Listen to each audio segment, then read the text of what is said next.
going to take our low side gauge and connect it to the low side of the compressor. The low side is going to be the larger size pipe, or usually the one that is insulated. So right here, this type of connection, I'll show you how it works really quick. This is basically a valve that I can fully shut off or open, obviously. So if, and the way this works is typically it's all the way open like this. So I've got this all the way open and even a little bit of pressure in order to keep it. Anyway, so when this is all the way open, this port is actually closed, so you will not have any access to the system until you take and just slightly close this valve.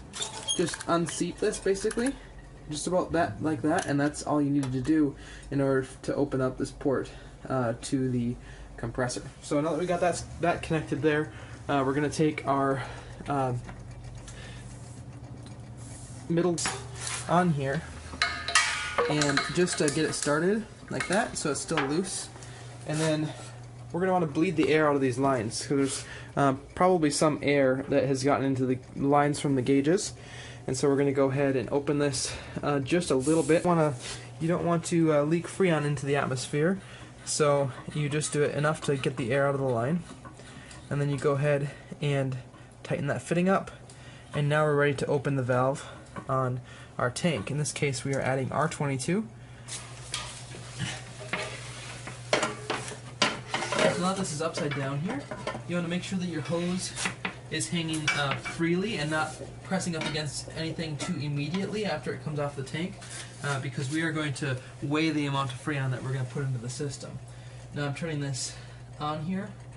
This is my scale, and once it turns on, 0, and then as the Freon is released from the jug, we will see an accurate representation of how much Freon we're putting into the system in that jug.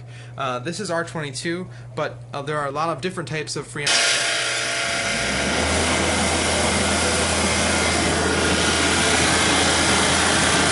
The unit is running. We can see that our pressure is dropping here, so we know that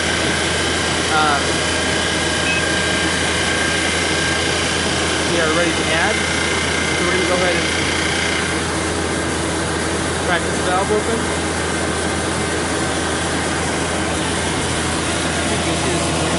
You can actually see the liquid in the sight glass. You watch. See the liquid? So we're going to just... So there, it just cut out.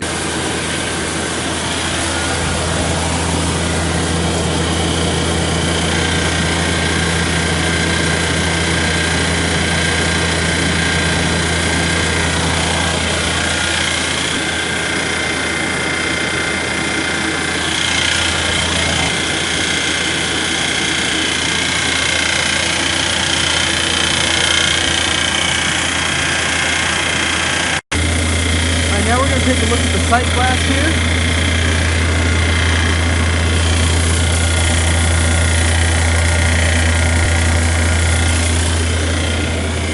Basically,